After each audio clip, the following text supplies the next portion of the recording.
Today the lifestyle has changed so much. The biggest problem is in our kitchen. In the kitchen we hardly use the kitchen. We started eating out all the time. Homemade, freshly cooked, mama served food has become a rarity now. And the contents that we use in our kitchen have all become non-organic with lots of preservatives, insecticides, which is creating all the problem in the lifestyle is another major issue.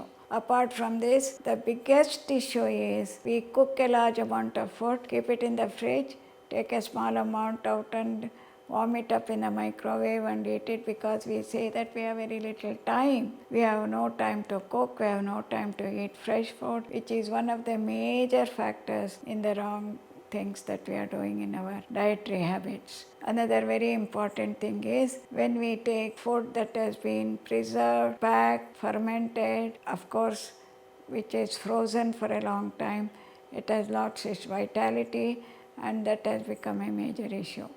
Any food from outside is to be please avoided. The most important thing is the diet. You are what you eat. So, large number of people with hypertension, high blood pressure, if they just lose weight, their blood pressure goes down to normal. Patients who are diagnosed as recently as diabetes, if they just lose 5 to 8 kilos, their sugar level will come down to virtually normal level.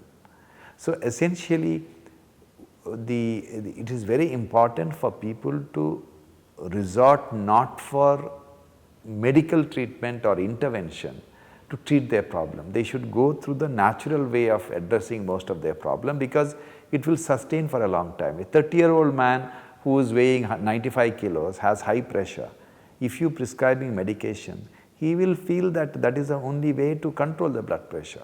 All he has to do is to lose weight, exercise, eat healthy diet, blood pressure will come down to normal level. That excessive food becomes a poison. Excessive food is a poison. And the patients always laugh at me. They call me the doctor who says food is a poison. But truly, obesity, it's a killer. And obesity is because of food, of excessive food.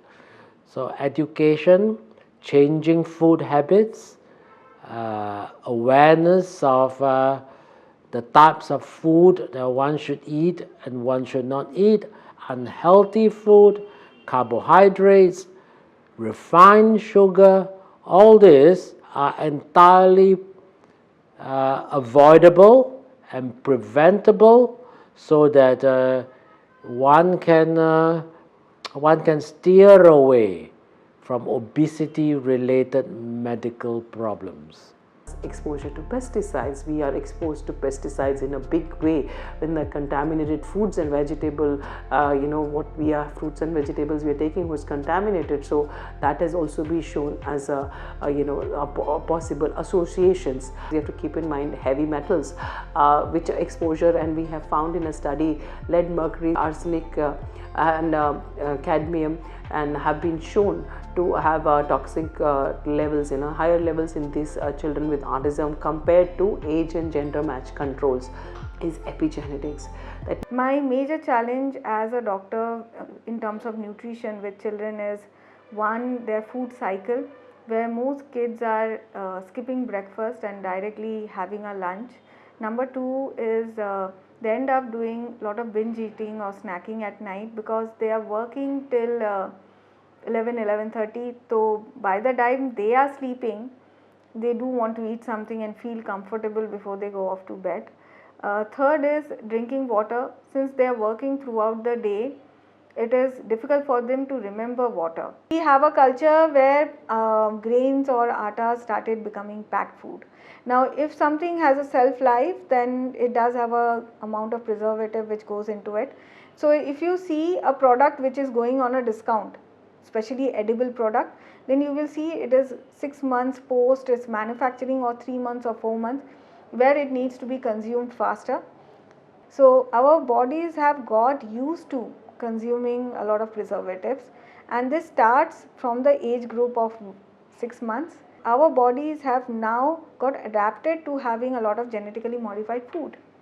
Now over the period of time, celiac and other gluten intolerance medical conditions are becoming very common. If you have an extremely high sensitive gut or you are putting on a lot of weight, it can be that you are a gluten and lactose intolerant. So there is a lot of data which suggests that there are pesticides in large part of the food that we eat.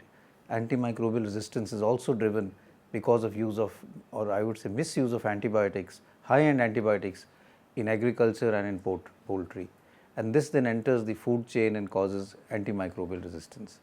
There are studies from various institutes which have even looked at newborns and taken cord blood and shown high levels of pesticides in the newborn child or the cord blood of the mother, suggesting that pesticide exposure even occurs in pregnant women. Therefore, there is a need to really see how we can regulate this, because this can also lead to a lot of problems both in the newborn and in later life. You know, food serves really two purposes for us physiologically. One, it provides energy, so our body needs the calories to do the work it needs to do, but not all calories are the same. Some nourish us while others don't nourish us. They're just empty calories.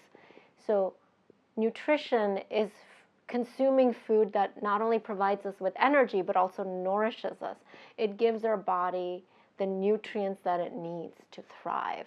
That's what nutrition is. So at the Physicians Committee, we've created what we call a power plate, and it's made up of 4 food groups: vegetables, fruits, grains, and legumes. And I recommend whenever you put a meal together, use that power plate model to put your meal together. Try to get some element of each of those 4 food groups in different combinations throughout the day. Get a rainbow of vegetables, a rainbow of fruits, different varieties of whole grains, and all these colorful lentils and pulses that we have in India. Those are the foods that have proven to nourish us and keep us strong. Which food is good for you? Which oil is good for you? We now realize that there's a lot of illnesses attributed to the modern day fast foods. Most of the Western countries and even the eastern side like Japan are going back to their traditional diets. The concept should be that whatever is geographically grown within your region is good for you.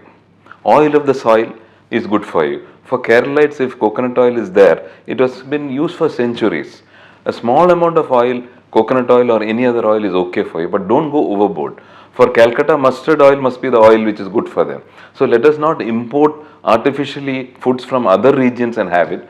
Have the traditional food, have less in carbohydrates, and oil also as less as possible. But oil of the soil and food which is geographically grown around you is best for you. That is what nature intended for you. So nutrition is a very important part of cancer, both in terms of therapy as well as in preventing cancers. So there are a lot of mutagens in the foods that we eat. So it is very important that we stick as much as possible to a home-based diet. Reduce the carbohydrates in your food. So there are a lot of data saying, sugar feeds cancer, so let us go for a zero sugar diet. So that is not something we as clinicians encourage, because all the cells in your body need carbohydrate.